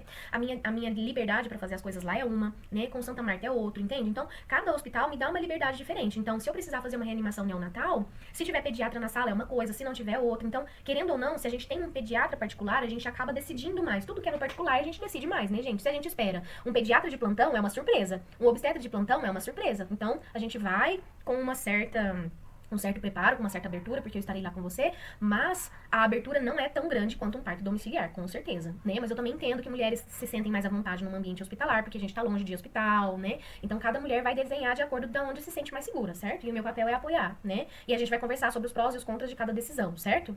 De 1 a 3 minutos o cordão já parou de pulsar, tá? Então, não precisa também desesperar, meu Deus, parei no hospital, não deixaram nem 5 minutos, né? Tem gente que fala que tem que deixar 1 hora, não há artigos científicos, não tem nada que comprove que tem que deixar 1 hora, tá, gente? O que eu sinto é aquilo que eu falei pra vocês, coloque o dedo no cordão, veja o quanto ele tá pulsando, né? Ele vai virando uma geleinha gelatinosa. Você acha que tá passando muito sangue ali, né? Quanto de sangue? Então, dentro de 1 a 3 minutos, 90% desse sangue já foi absorvido, né? Claro que se eu deixar mais tempo, tem os prós, tem os contras, tudo tem prós e contras, né? E a gente vai conversar sobre cada um deles, né? Mas é basicamente isso, é importante ele parar de pulsar, né? E a gente deixa ele parar de pulsar. Essa não é a minha maior preocupação durante o trabalho de parto, como vocês podem perceber, né? Eu tenho outras preocupações bem mais importantes do que cortar o cordão. E aí, né? Então, até 30% do sangue, né? Com ferro, células troncos, anticorpos, melhora a transição respiratória, porque continua oferecendo oxigênio pelo cordão, enquanto ele aprende a respirar pelo pulmão, ele tá aprendendo tudo, gente, inclusive a respirar, né? Reduz riscos de anemia nos primeiros meses de vida, como eu falei pra vocês, promove adaptação mais suave ao mundo externo, a mãe tem mais ocitocina por causa disso, né? Durante contato pele a pele, ajuda na expulsão da placenta, diminui o risco de hemorragia pós-parto, reforça a conexão emocional. E aí, né, o que a parteira, né, a enfermeira faz nesse momento? Observa o cordão enquanto monitora o bebê, em contato com a mãe, né? Nem toda parteira tradicional vai fazer dessa maneira, nem toda enfermeira obstetra vai fazer assim, né? Mas a maioria das enfermeiras obstetras fazem pelo menos o mínimo, né? Que é observar aí esse cordão, né? Por mais que não tenha treinamento de reanimação e tudo mais, o mínimo, assim, posicionar as primeiras manobras ali antes de dar ruim, né? A maioria de nós somos treinados, tá? E aí, né, ela vai aguardar pacientemente o fim da expulsão, o cordão fica flácido e pálido, e só então realiza o clampeamento, corte com carinho, com respeito, geralmente realizado pelo pai, a gente grava, a gente filma, faz uma festa, né? Tudo isso é comunicado à mãe com tranquilidade e explicação, tornando o processo transparente e respeitoso. Maitê, não quero cortar o cordão, quero fazer um pós-parto de lótus, né? Quem já ouviu falar em pós-parto de lótus? O pós-parto em lótus, ele é uma técnica utilizada por alguns pessoais aí pro lado ali do Chile, né? É cultural da região, né? Onde se deixa a placenta e o cordão não conectado com o bebê, não se desconecta, não se corta em nenhum momento, tá? Mas, o que que acontece, gente? A gente tem que entender que essas questões culturais, existe um conhecimento muito grande por trás, né? Não é só deixar a placenta ali, porque a placenta é como se fosse um bife fora da geladeira, né? Então, se a gente não matura ela e não faz um processo de conservação, como eles fazem, com erva, com sal, né? Qual é o problema disso? É que se eu não sei o que fazer, é melhor eu não inventar. Agora, se eu fiz um curso de imersão, fui lá no Chile, no México, sei lá onde foi, aprendi isso, acompanhei, entendi tudo que se faz, né? Eu sei fazer o tratamento, eu tenho vaso específico também, não é uma bacia de plástico da sua cozinha, entendeu? Então, assim, né? Eu entendi dos riscos, expliquei pra mãe, a mãe quer vivenciar isso, etc. Então, ok, né? Mas eu tenho que entender que eu preciso saber o que fazer, eu preciso entender dos riscos, eu preciso deixar essa família esclarecida sobre esses riscos e sobre o benefício também, porque não, né? Tem benefícios, com certeza, mas compensa pra mim eu ter o trabalho com o bebê, com a placenta, com a mãe. Lá, por exemplo, como que eles fazem, né? Como é algo cultural, tem uma pessoa só pra cuidar da placenta, né? Então não é lá só trocar as ervas uma vez ao dia, é várias vezes ao dia mesmo, né? Pensa que é como se fosse uma carne seca que não tá no sol, né? Então eu preciso ter bastante sal para as moscas não ficarem pousando, né? Porque ele vai apodrecer, né? Como que é esse processo de maturação e apodrecimento da placenta? Eu não posso deixar ela apodrecer, né? Eu tenho que ficar tratando ela com ervas, com óleo, entende? Então, é um trampo, né? Então eu tenho capacidade de cuidar disso, né? Ou não. Eu tô no basicão da sobrevivência no pós-parto. Mal vou ter tempo de fazer cocô, de cuidar das minhas necessidades básicas, né? Então não tenho uma rede de apoio para cuidar da placenta. Eu não sugeriria que você faça isso, tá? A não ser que seja lá, sei lá, é o meu sonho ter um pós-parto de lótus, né? Então tá. Então quem é que a gente vai contratar para cuidar da placenta pra gente treinar ela, tá bom? Então assim, tem todas essas questões, né? E aí a gente não sei se essa é a sua prioridade, né? Temos tantas outras necessidades no pós-parto: comer, lavar louça, lavar roupa, arrumar a casa, cuidar do bebê, conseguir dormir, conseguir descansar, conseguir escovar os dentes, conseguir ir no banheiro, conseguir tomar banho, né? Ter uma placenta ali extra e tudo mais é uma demanda a mais que você consegue bancar, né? Então é isso, tá? E aí, né, falando em vitamina K, né, vitamina K é uma vitamina muito importante, né, ela é uma vitamina essencial para a coagulação do sangue, tá? Sem ela o bebê pode ter dificuldade de formar coágulo e corre o risco de hemorragias internas ou externas, tá? Inclusive no cérebro. Qual é a chance, gente, desse bebê que não recebe vitamina K, por exemplo, né, ter alguma complicação, tá? 1 em cada 60 bebês pode ter hemorragia sem suplementação. Com a vitamina K, o risco cai para 1 em cada 100 mil bebês. Então, assim, é uma coisa, assim, considerável, né? Aí a gente tá falando sem suplementação nenhuma. Agora, se eu tenho, por exemplo, uma suplementação, por exemplo, materna antes do parto, né? Intensificando próximo ao parto, e depois do parto eu continuo fazendo essa suplementação oral na mãe, eu também tenho a opção de fazer suplementação oral no bebê. Eu preciso entender que esse bebê, ele tem um sistema digestivo frágil e imaturo, então ele não vai absorver a vitamina K da mesma maneira, tá? Então, qual é a opção que a gente tem mais facilitada? Injetar a vitamina K, né, na coxinha do bebê quando ele nasce, tá? É uma dosagem pequena, mas querendo ou não, acaba sendo um desconforto pro bebê, que tá todo zen ali, e algumas mães optam por não entregar a vitamina K pro bebê. Elas optam por fazerem o uso oral durante toda a gestação, né, principalmente ali após as 35 semanas, e a partir das 37, 38, elas vão intensificando a dose para ter uma reserva de vitamina K no corpo, para essa reserva sendo transferida tanto por placenta, quanto por amamentação nesse bebê, entendendo que é reduzido, né, entendendo que não é a mesma coisa de uma vacina, tá? Uma vacina é uma dose, papum, né? Então eu entendo que tem uma diferença, mas eu também posso escolher, certo? Eu, enquanto mãe, tenho o direito de escolher o que eu vou ministrar no meu bebê, entendendo os riscos, certo? Então, se eu não aplico nada, se eu não faço suplementação nem nada, 1 a cada 60 bebês, que também não é tanta coisa, né, gente? Eu acho pouco, assim, 1 para 60 bebês, então tem 60 bebês, apenas um pode ter uma hemorragia sem suplementação, né?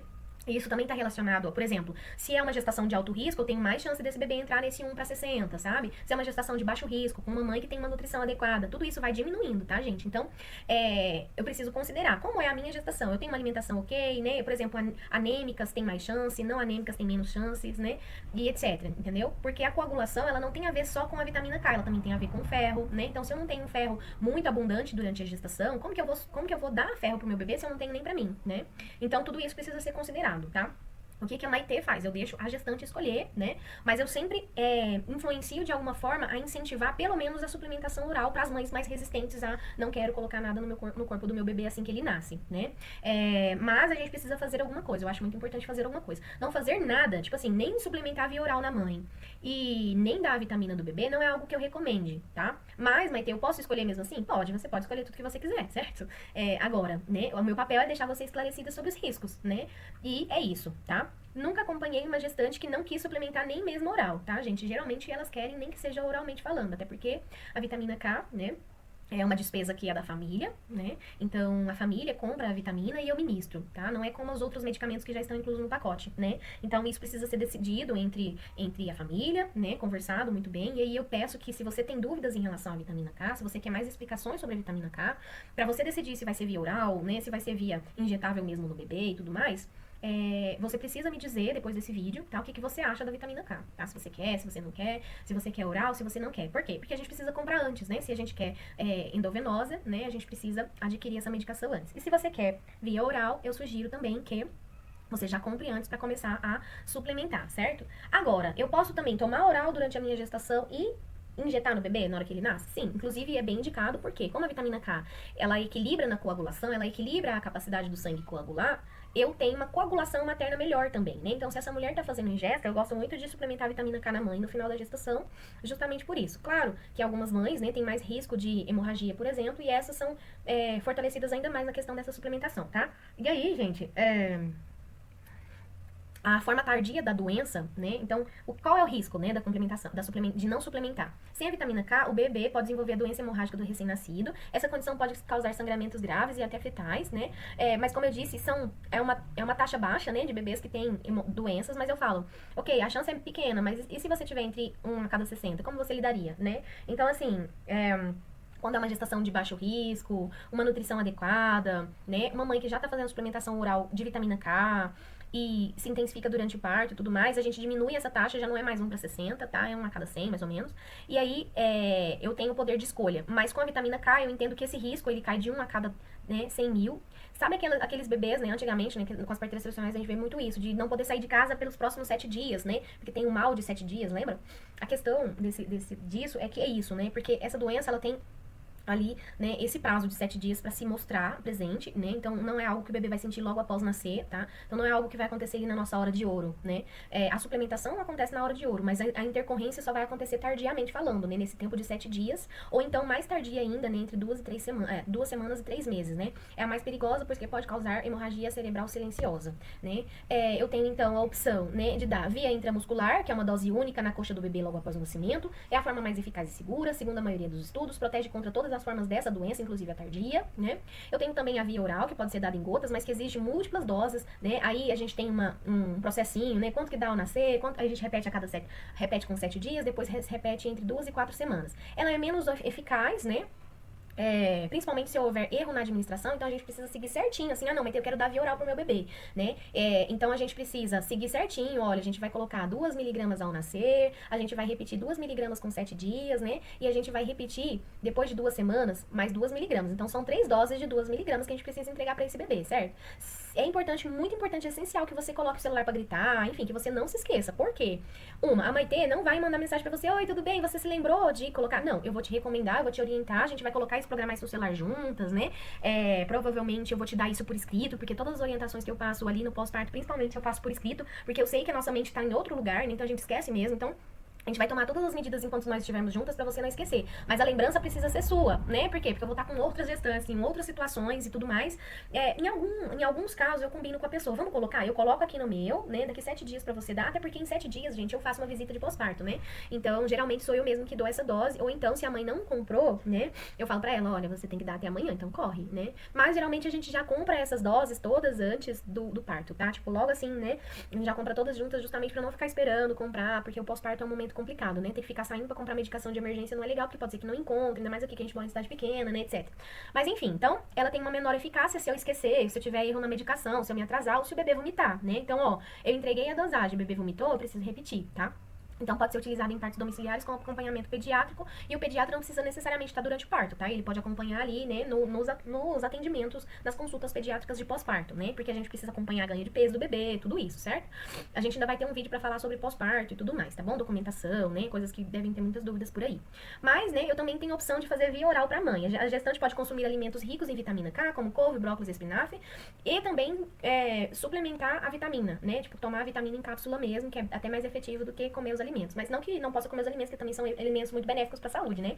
Mas eu não acredito muito na suplementação somente pela intensificação da alimentação, tá, gente? Porque a gente depende de tantas questões quando é a questão de alimentação, né? A gente depende de absorção, a gente depende de intestino, como tá a microbiota, nem todo mundo tá saudável o suficiente pra fazer a absorção da melhor maneira possível e a gente não consegue também fazer muito acompanhamento. Será que eu tenho vitamina K o suficiente? Então, na dúvida, suplementar e se alimentar é a melhor opção. Maitê, não quero fazer intramuscular ou estou considerando não fazer. O que eu vou fazer? O que você, Maitê, recomenda? Se você não quer fazer a intramuscular, eu sugiro que você faça tanto oral na mãe quanto oral no bebê. Essa é a maneira mais efetiva de garantir que o bebê tenha, que não seja intramuscular, tá? E aí você é livre pra você escolher. Gente, de verdade, em relação a preços, o preço é muito parecido. Da oral pro bebê, pra mãe e tudo mais, e intramuscular é muito parecido o preço, né? Não é pela economia financeira que você tem que escolher, não. Acho que é pelo como você se sente mais confortável mesmo. Mas eu entendo que alguns casais vão lá na farmácia, veem preço e optam pelo preço, né? Enfim, então você precisa saber aonde pesa pra você, né? E aí essa decisão, ela é individual, como tudo na vida, né?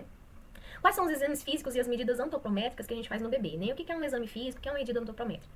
São medidas, né, que nós fazemos, independente se for no ambiente hospitalar ou domiciliar, elas precisam ser feitas logo após o nascimento do bebê, né? O profissional vai avaliar o bebê de uma forma completa, né? Então nós temos o exame físico geral, onde a gente vai avaliar a pele, respiração, batimento cardíaco, postura, tono muscular, reflexo, possível malformação visível, né? Então a gente vai colocar ele lá no bercinho aquecido, né? Então esse bercinho aquecido eu uso muito, tanto durante a reanimação neonatal, quanto agora durante a minha medida antropométrica, os meus exames físicos que eu preciso fazer nesse bebê para que ele tenha conforto, né? Então eu tirei ele lá do colo da mãe depois da 1 hora de ouro, eu vou colocar ele no bercinho aquecido e vou fazer os meus exames, eu vou avaliar tudo isso. Eu também faço o exame neurológico, né, que é para avaliar os reflexos primitivos, como sucção, se é que ele já não mamou na mãe, né? Mas eu também gosto de fazer isso com uma luva, né? Com o dedo enluvado para entender a intensidade e como ele faz esse movimento, né? Porque ali eu também já aproveito para fazer a avaliação lingual, muscular, né?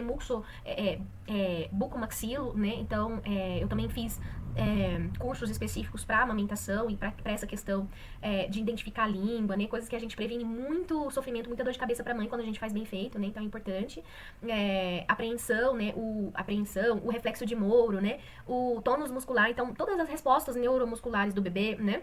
E como ele reage a cada uma delas, né? Então, o peso, né? A balança pediátrica, que nesse caso, né? Eu utilizo esse tecidinho, né? Que é como se fosse um canguruzinho, onde a gente coloca o bebê aqui dentro, né? E aí eu peso com uma balança de peixe, né? Então, essas são as belezas do parto domiciliar, né? E aí esse bebê fica gostosinho ali, quentinho e tudo mais, né? Não preciso colocar ele naquele objeto frio e duro que é a balança comum, né? Posso botar a mantinha quentinha ali também pra trazer mais conforto pra ele e tudo mais. A gente pesa esse bebê, anota tudo, faz nota de Apgar, né? Tantas coisas que são necessárias, né? Qual é o comprimento do bebê? A gente faz, né, a medida do bebê, né, que a gente chama de infantômetro, mas na verdade é basicamente uma fita onde a gente vê o comprimento, né, desse bebê, né, a régua antropométrica, que é a mesma, né, o perímetro cefálico, né? Então com a fita métrica a gente vai passar pela testa, a parte de trás da cabeça, perímetro torácico, abdominal, tudo isso, tá, gente? Pra avaliar o desenvolvimento e crescimento do bebê. Essas medidas, elas ajudam a identificar se o bebê tá dentro dos padrões esperados, pra encaminhar pra um pediatra se for necessário, né? Mas uma gestação de baixo risco, geralmente a gente tem um parto tranquilo, geralmente a gente tem um bebê bem adaptado no pós-parto, né? Raramente a gente tem dificuldade respiratória, então a gente geralmente tem medidas esperadas e tudo mais, tá? E aí, né, a gente entrega os documentos. Então, após o pós-parto, a enfermeira vai entregar a declaração de nascido vivo. Parteira tradicional não entrega a declaração de nascido vivo, tá? A não ser que ela tenha vínculo com o SUS, coisas que são muito esporádicas, assim, né? Por exemplo, assim, aqui no Goiás não conheço nenhuma parteira tradicional vinculada ao SUS. Eu estou numa luta bem grande de tentar colocar elas lá, mas eu não sei quem tá resistindo mais, se é as parteiras que não querem ir ou se é o SUS que não quer elas dentro, né? Então tem todo um problema, mas eu acredito muito nessa causa e eu acho que com o passar do tempo a gente vai conseguir. Mas, por enquanto, assim, aqui isso não é uma opção, né? As parteiras não oferecem ainda declaração de nascidos vivos, né? Não sei como que é aí na sua cidade, você que tá assistindo de longe.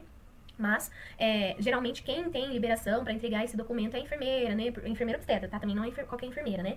Por quê? Porque você precisa de um registro, precisa fazer toda uma história junto com a Secretaria de Saúde para você receber esse documento, né? Que geralmente eles entregam bem próximo da data ou então só depois que o bebê nasce. Então, às vezes o bebê vai nascer, eu não vou ter a DNV na mão, mas a minha secretaria já sabe que eu tô com uma gestante para parir, porque eu já avisei, já fiz o cadastro antes, ela já tá pré-avisada, certo? Então, assim que eu chego lá, eu falo, opa, vim buscar a DNV que já nasceu. Aí eles já me entregam, eu preencho e entrego para vocês registrarem o bebê no cartório, tá? Quando é junto com outra cidade, eu preciso fazer isso junto com essa outra cidade. Então, tem gestantes que me chamam para eu partejar em outras cidades e esse processo é um pouco mais dificultado, né? Porque, claro que dentro do meu município é mais fácil, mas não significa que não seja impossível, tá? Então, a gente precisa conversar sobre cada estado se você for me chamar para te acompanhar em outro lugar, tá? Sem contar que alguns cartórios são mais tranquilos, outros são mais complexos. Aqui vive uma oscilação. Ora eles são tranquilos, horas não. Mas eu sei que eles estão bem resistentes a registrar bebê sem DNV, né? Então, entra-se numa confusão bem grande nascer em casa sem um profissional que emita DNV, né? Então tá ficando cada vez mais difícil ser parteira tradicional em alguns lugares, né? Pra não falar todos. E aí, né, relatório de parto, a gente vai descrever como foi o nascimento, quais foram os cuidados prestados, as condições do bebê avaliadas, né? Orientação escrita sobre a amamentação, higiene, sinais de alerta, cuidado com o coto. Esses documentos são essenciais para garantir o registro civil e acompanhamento de saúde, porque vocês vão precisar de acompanhamento pediátrico depois, né? Então, tudo isso são informações técnicas muito importantes. O que a gente faz depois do pós-parto ali, né? Depois da hora de ouro, acabou a hora de ouro, vamos cuidar desse bebê, vamos avaliar e vamos fazer todas as medidas. A gente faz o teste do pezinho, né? A gente envia, na verdade, a gente emite um documento solicitando, né? E quem faz esse teste do pezinho não somos nós, é a unidade de saúde ou laboratório credenciado, entre 3 e 5 dias de vida, né? Então, não é legal esperar mais do que 5 dias de vida, porque esse teste, ele vai perdendo a sua efetividade, né? Então, algumas doenças já não são detectadas se eu demorar mais do que 5 dias, então sim, você vai ter que sair do conforto da sua casa se você teve um parto domiciliar comigo, né? Pegar esse documento, ir no postinho e falar, oi, tudo bem, eu vim fazer o teste do pezinho, tá aqui as minhas documentações do parto, né? E aí é um teste muito importante, porque ele detecta doenças genéticas, metabólicas, gente, façam um estudo sobre o teste do pezinho, vale muito a pena, né? O teste da orelhinha, ele é indicado que seja feito com um fonoaudiólogo, mas a gente faz um teste da orelhinha básico no parto, né? Que é ver se o bebê responde a alguns barulhos e tudo mais. Então, a gente sabe se ele ausculta ou não ausculta. A questão é que a gente só consegue identificar se ele tem alguma malformação. Por mais que a gente, né, pegue lá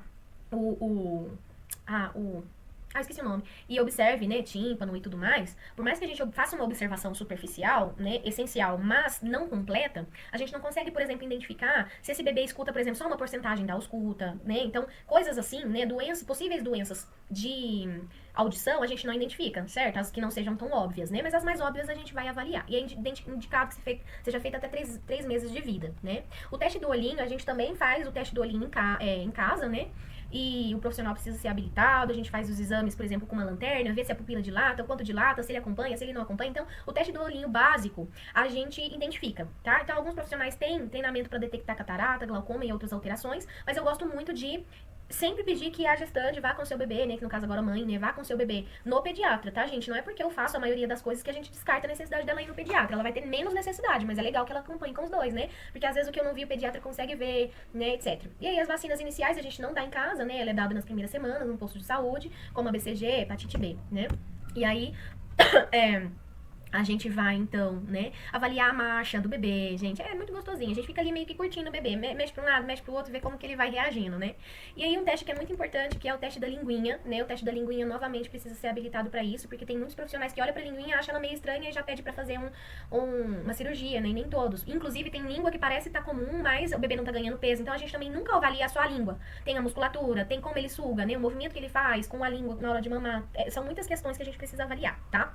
Então, bebês às vezes podem ter, por exemplo, o frênulo curto, né? O frênulo é essa linha, né, que tem embaixo da nossa língua. Então, esse frênulo, tem bebês que tem o frênulo bem rígido, né? Às vezes nem curto, mas são rígidos, ou às vezes são curto mesmo, né? A linguinha fica aquele formato de coração, o frênulo vai até na frente da língua, até na ponta da língua, né? Então, você percebe que o bebê, a língua sempre fica só dentro da boca, ela não sai pra fora, né? Então, alguns reflexos a gente incentiva pra gente identificar se essa língua tá ok, se não tá e tudo mais, né? A frenectomia, que é o corte desse frênulo, é tranquilo, tá? Inclusive o Miguel, meu filho, teve língua presa. A gente sofreu por 3 meses até conseguir uma cirurgia. Foi terrível, péssimo mesmo. Eu sofria com muita dor, né? Ele não engordava, é péssimo, gente. Então, assim, e olha que foi identificado assim que nasceu, né? Então, hoje o nosso sistema tá um pouco melhor, né? 10 anos depois, graças a Deus. Mas mesmo assim, eu ainda percebo que existe uma lentidão, né? Então, tudo tem a ver também com a gente correr atrás, né? Então, não esperem, sabe? O bebê, eu falei pra vocês. Então, todas essas orientações eu vou passar pra vocês, tá? Dentro das avaliações que a gente vai fazer. Então, aqui eu trouxe uma tabela de todos os exames que a gente faz, né? Ou os principais dele. Então, é bastante coisa depois que nasce, né? Eu acho esses exames muito importantes, como a glicemia neonatal, a gente faz em casa, né? O teste do RH do sangue, né? Se é positivo, se é negativo, eu faço somente quando a mãe é negativa e o pai é positivo, tá? Porque aí tem todo um cuidado diferente durante a gestação, né? Vacina no pós-parto, etc, né? De isoimunização e tal. Então, assim, mas, por exemplo, o RH do bebê eu não faço. Se a mãe for positivo, não há necessidade de fazer, né? Depois, quando você for fazer o teste do pezinho, você vai descobrir. E aí, gente, né, todos esses testes aqui e tudo mais. Então, eu vejo muita diferença quando é parteira tradicional e quando é enfermeira obstetra, e quando a enfermeira obstetra é treinada ou não, por causa dessas questões, né? Desses conhecimentos que vão diminuir a quantidade de vezes que eu preciso ficar indo no postinho. Porque se ela não faz em casa, eu preciso fazer em algum lugar, né? Então, alguém precisa fazer em algum momento. Quem vai fazer, né? Então, eu vou precisar ficar sempre levando no postinho pra olhar, né? E quem tá lá no postinho, sabe fazer, etc, sabe? Enfim, então temos o colírio de iodopovidona. A iodopovidona, ela é indicada quando a gente percebe, né, a presença de gonorreia e clamídia. Então, essas são as duas indicações da iodopovidona. A iodopovidona é uma versão mais suave, digamos assim, né, para esse bebê. Porque antes a gente utilizava nitrato de prata, né, como rotina nos hospitais. E aí a gente percebia muita oftalmia, né, e muita conjuntivite medicamentosa nesses bebês. E então, né, a Associação de Pediatria começou a indicar e a estudar outras possibilidades e chegou na iodopovidona, que é uma versão mais suave para o bebê. Mas mesmo com a iodopovidona, né, alguns estudos, algumas práticas internacionais, já não é considerado que ele seja utilizado, por exemplo, de rotina, como era utilizado o nitrato de prata e etc. Mas a gente sabe que é muito difícil a gente também modificar os protocolos institucionais, os dos hospitais, né? Então, como que acontece no hospital, tá? Então, se você, por exemplo, não tem teste de ISTs como gonorreia e clamídia, ou seja, se essas duas ISTs, especificamente falando, são desconhecidas, se você vai parir no hospital, você precisa deixar muito claro, né, no seu plano de parto que você não quer que seja utilizada iodopovidona, e lembrando que você corre o risco de receber uma negação, né? E aí, quando uma negação acontece, a gente precisa questionar, então tá, ok, né? Por quê? Né? Por que isso é padrão, nananana, e aí é uma coisa que a gente precisa conversar com o nosso hospital. Então, o que eu sugiro? Que você converse, né? Se você for parir em hospital, que você converse, que você entenda os protocolos deste hospital antes, se isso é algo que é muito sensível para você, né? Por quê?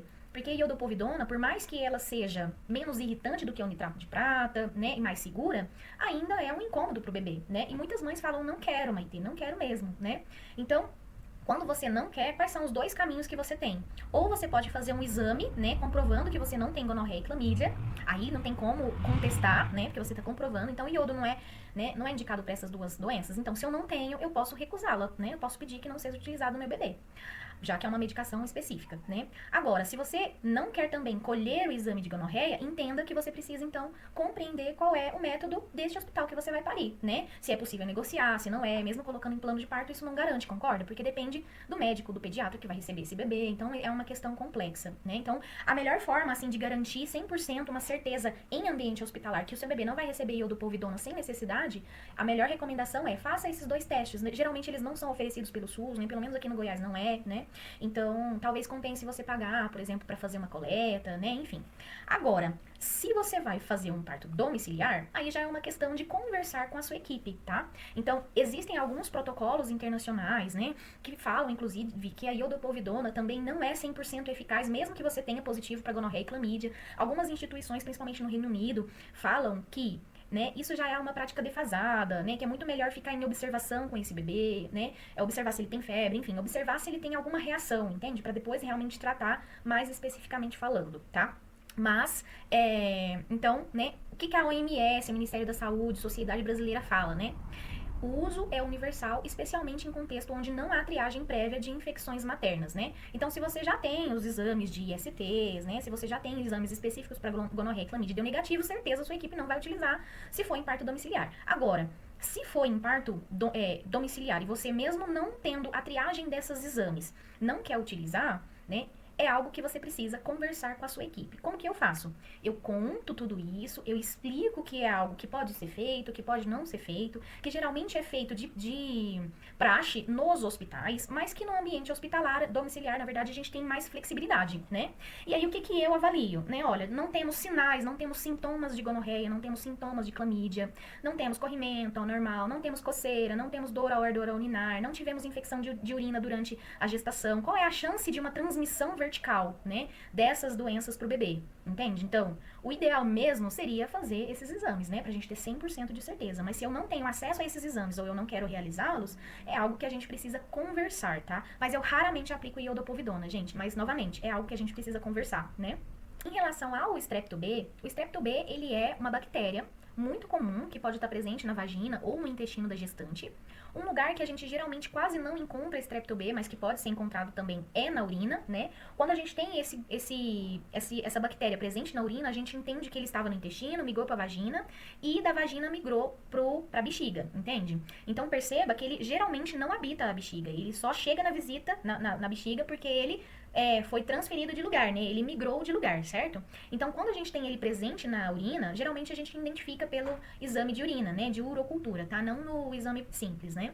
Mas no exame simples a gente consegue perceber bactéria ou bacilos, né? Que são os fungos, entende? Então, assim, perceba que, claro, eu posso fazer uma coleta de suave, né? O que é o suave? O suave é como se fosse um cotonete, onde a gente colhe, né? No ânus e na vagina entre 35 e 37 semanas. Mas no Brasil, esse procedimento de coletar não é algo padronizado, né? Ou seja, o Sistema Único de Saúde não padronizou em todos os lugares para todo mundo fazer igual. Então, a maioria nem realiza essa coleta, tá? A não ser que tenha algo muito específico naquela gestação que me oriente, né? Como, por exemplo, tem presença de bactérias ou fez uma cultura de urina e ele apareceu na urina, aí provavelmente aquele obstetra vai solicitar, né? Ou a enfermeira ou a obstetriz, tá? Mas não é um padrão, assim, não é de praxe solicitar essa coleta em todos os lugares. A maioria dos países não faz essa coleta, não é um praxe fazer essa coleta, mas eu sei de algumas instituições, alguns hospitais específicos em São Paulo, por exemplo, em outros estados que fazem isso de rotina, justamente porque, né, aquela coisa, vamos pecar pelo excesso, né? Então, é uma escolha que você faz, né, já que não é um padrão. Então, por exemplo, você não vai conseguir fazer uma coleta pelo SUS, pelo menos não na nossa região, né? Em Goiás, geralmente não consegue-se.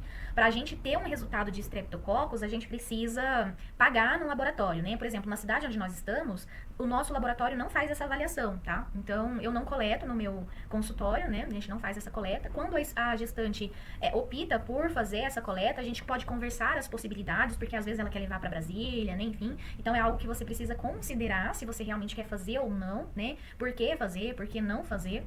Né? E é um exame, né, que quando a gente tem um positivo, né, a gente recomenda o uso de antibiótico intraparto. Essa recomendação ela é mundial, tá? Tanto pela OMS, tanto pelo Ministério da Saúde, né? Qualquer órgão regulamentador vai orientar artigos e tal, vai recomendar, olha, você tem um resultado positivo, então o indicado é o uso do antibiótico.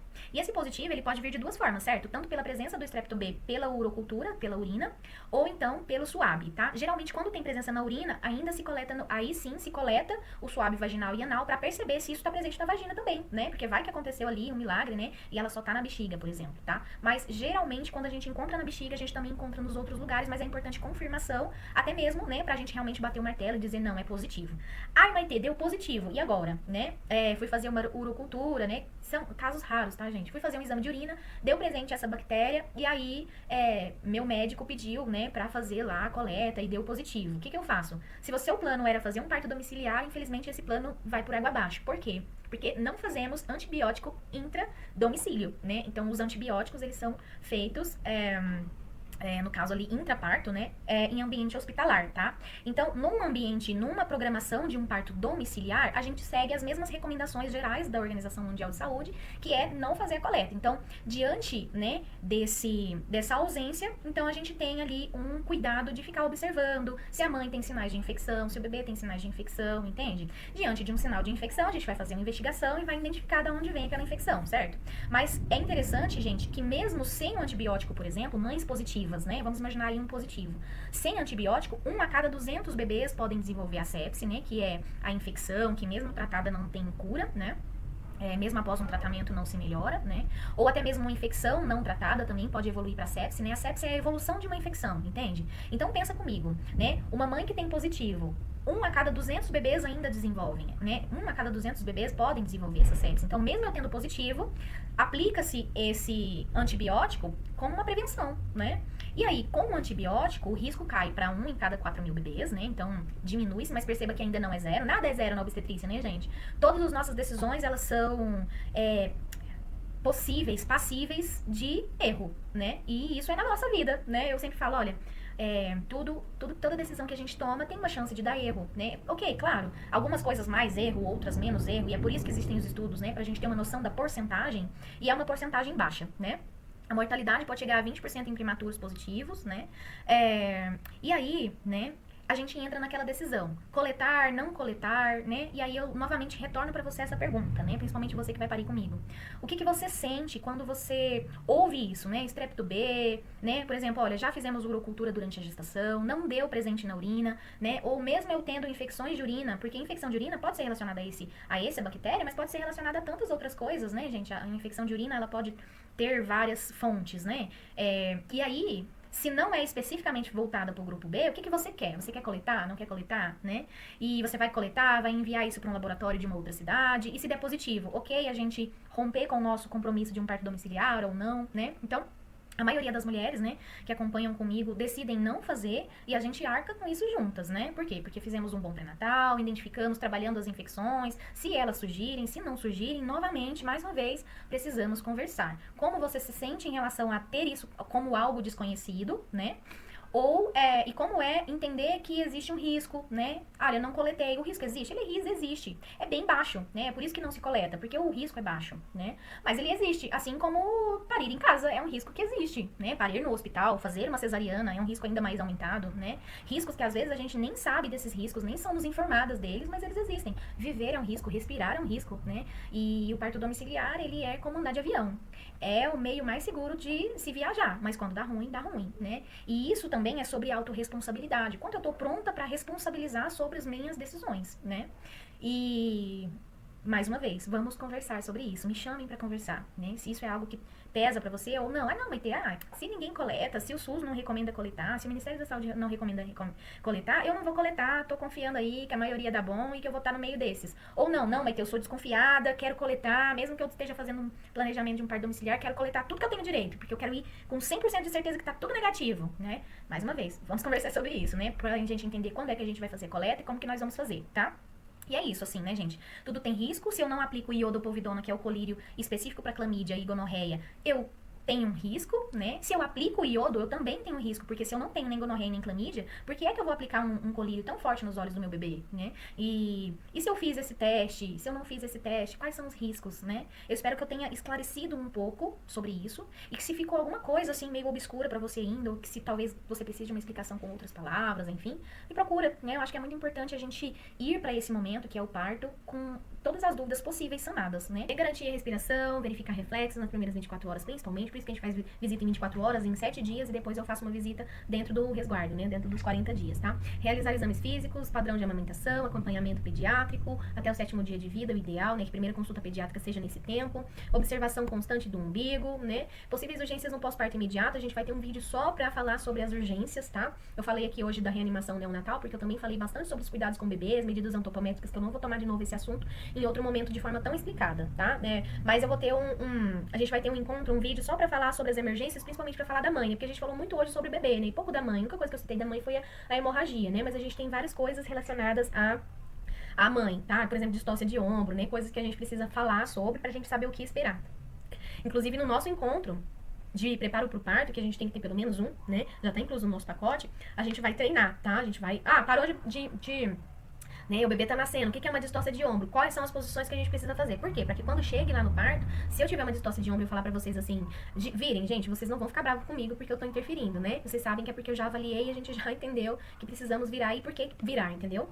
Então é isso, né? Bolsa roto de longo período, necessidade de transferência hospitalar também, a gente tem um encontro, um vídeo só sobre quais são as necessidades de uma transferência hospitalar. É muita coisa pra se falar, né? Vocês viram que esse vídeo ficou gigante, né? Os vídeos estão ficando gigantes, mas a gente precisa falar sobre isso, é como se fosse um encontro cada vídeo, né? Mas o que geralmente acontece, assim, tipo, né, as urgências que mais acontecem, né, mesmo assim são raras, gente. Urgência, emergência, são coisas que quase não acontecem num parto de baixo risco, tá? Por isso que é seguro se fazer um parto domiciliar em casa, né? Por isso que a gente faz parto de baixo risco em casa, porque o risco realmente é baixo, é tipo 1%, 0,000 chance de ter isso, né? Mas de todas as chances de se ter uma hemorragia pós-parto, a maior chance é por falta de um tônus do útero. Lembra que ele precisa retornar? Então, mas pra isso a gente tem técnicas, né? A gente tem técnicas pra se fazer imediatamente, porque não tem tempo de transferir, eu preciso resolver em casa, tá? Da mesma forma como se estiver no ambiente hospitalar, eu preciso resolver em segundos, né? Então, porque a gente perde muito sangue, né? Em 1 segundo é quase meio litro de sangue, tá? Se eu tiver uma artéria importante comprometida, né? Então, eu tenho massagens uterinas, medicamentos uterotônicos que eu carrego na minha bolsinha, né? Vários métodos pra conter aí esse sangramento e pra regularizar alguma possível complicação até a gente ter uma transferência se for necessário transferir, né? Porque se eu conseguir resolver em casa, não preciso transferir, concorda comigo, né? Aí eu também tenho que avaliar, né? Preciso de uma reposição hemolítica, não preciso, enfim, né? Então eu tenho uma asfixia ou apneia neonatal, eu vou reanimar, né? Uma retenção placentária, como que é essa retenção, né?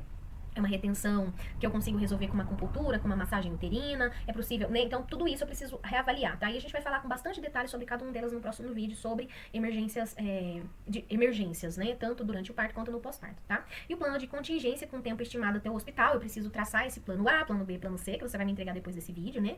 E aí eu quero que você me diga o que você acha da vitamina K, o que você acha do Streptococcus e o que você acha do iodopovidona, tá? Então, você tem 4 tarefas pra você me mandar. Plano A, plano B, plano C. 2, o que você acha da vitamina K? 3, o que você acha de colher Strepto B? Se ficou dúvida sobre qualquer um desses assuntos, né? E o quarto, que você me fale sobre o iodopovidona, o colírio, aplicação ou não aplicação do colírio, tá?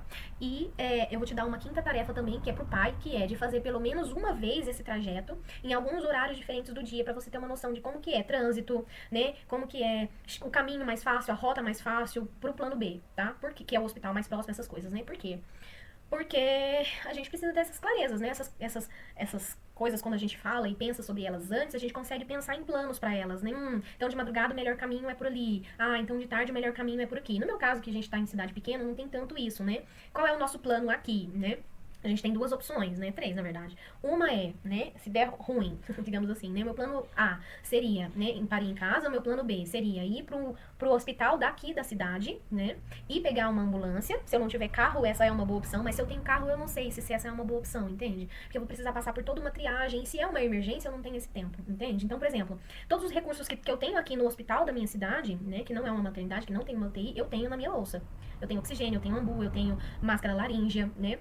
A não ser que para aquele parto específico, por exemplo, eu não tenho oxigênio e eu perceba que o que a SDB está precisando é só de um oxigênio para ele ser transferido tranquilamente. Então, se é um recurso que tem aqui no hospital, eu vou virar para vocês e vou falar, ok, o hospital é uma opção. Mas se é um recurso que não tem no hospital, eu geralmente indico que a gente vá direto para Brasília mesmo, que seria onde eles encaminhariam a gente e a gente bater lá na porta, entende? Ou a gente pode ir pra Formosa, né? Então, tem várias possibilidades, tá? E aí é isso, né? Bolsa de emergência com insumos, medicamentos essenciais, a equipe tem nada, comunicação clara entre os membros, né? Eu preciso estar de olho na mãe, no bebê, e geralmente eu trabalho com mais de uma pessoa justamente pra eu ter essa possibilidade, né? Porque um tá mais em olho na mãe, outro tá em olho mais no bebê, né? Então, se eu precisar socorrer os dois, eu mãe ter sozinha, eu não quero ter que escolher entre a mãe e o bebê, né? Bem chato isso, não é uma opção pra mim, né?